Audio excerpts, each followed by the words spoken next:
Amalan banyak ya, amalan yang banyak yang bisa masukkan orang dalam surga. Namun ada amalan-amalan pilihan yang mudahkan seorang masuk dalam surga. Contohnya adalah berbakti kepada kedua orang tua.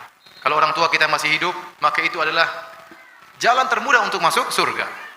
Rasulullah SAW tatkala didatangi oleh seorang sahabat kemudian berkata, "Ya Rasulullah, saya ingin berjihad, ingin berperang." Kata Rasulullah SAW, "Ahayyun walidak?" Apakah dua orang tua masih hidup? Bapak ibu masih hidup? Kata dia, "Masih ya Rasulullah." Kata Rasulullah SAW, "Fa fihima fajahid." Maka berjihadlah dalam berbakti kepada kedua orang tuamu. Ini dalil bahwasanya berbakti kepada kedua orang tua termasuk jihad. Perlu perjuangan, perlu pengorbanan, pengorbanan waktu, pengorbanan harta, tapi pahalanya luar biasa. Demikian juga ada seorang laki minta izin untuk berperang. Kata Nabi SAW, "Ahayyatun walidatu?" Apakah ibu masih hidup? Kata dia, "Masih hidup ya Rasulullah." Kata Rasulullah SAW, "Ilzam rijlaha fathamal jannah." Lazimilah kaki ibumu, di situ surgamu. Di situ surgamu.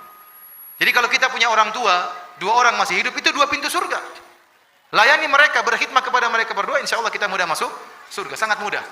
Makanya Muhammad Ibnul Munkadir pernah berkata, "Bitu agmizu rijlai ummi, wa bata akhi Umar yusalli, fama sarrani anna lailati bilailatihi."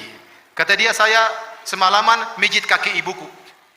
Sementara saudaraku sholat malam, tapi kalau suruh tukeran pahala saya enggak mau. Kenapa? Karena mijit kaki ibu itu pahalanya besar. Ini secara umum, baik bapak-bapak maupun ibu-ibu. Terkhususan kepada ibu-ibu, cara mudah untuk masuk surga, taat kepada suami. Tadi sudah kita singgung. Suatu hari Rasulullah SAW bertemu dengan seorang wanita. Rasulullah SAW bertanya kepada wanita tersebut, "Aina anti minhu?" Bagaimana posisimu di hati suamimu? "Fa innahu jannatuki au naruki." Sungguhnya suamimu itu adalah surgamu atau nerakamu. Kalau seorang wanita taat kepada suaminya, insya Allah mudah masuk surga. Tapi kalau seorang istri selalu membangkang kepada suaminya, maka ini berbahaya bagi dirinya. Kemudian di antara pahala yang sangat besar, sholat 5 waktu. Sholat 5 waktu, jangan pernah ditinggalkan.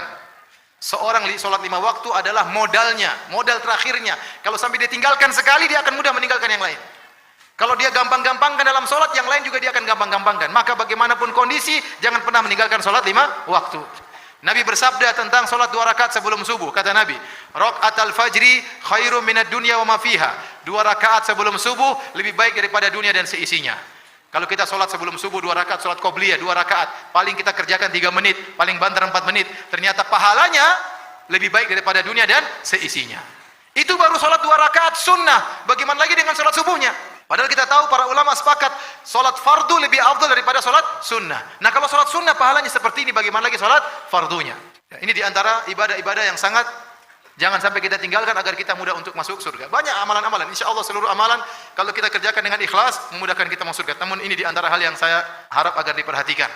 Sholat, kata Nabi SAW, tatkala ada seorang datang kepada Nabi, "Ya Rasulullah, as'aluka murafaqata fil jannah." Ya Rasulullah, aku ingin bisa menemani engkau di surga. Kata Nabi, "Awa ghairu dzalik?" Apakah tidak ada permintaan yang lain?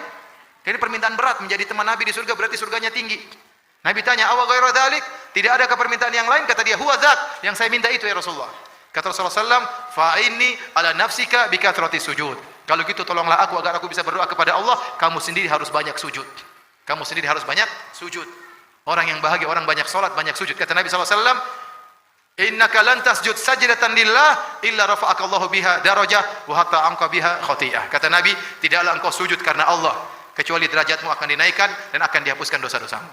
Semakin orang banyak sujud, dia semakin tinggi di sisi Allah. Meskipun mungkin orang lain merendahkan dia, tidak memandang dia, tapi dia sangat tinggi nilainya di sisi Allah Subhanahu wa taala.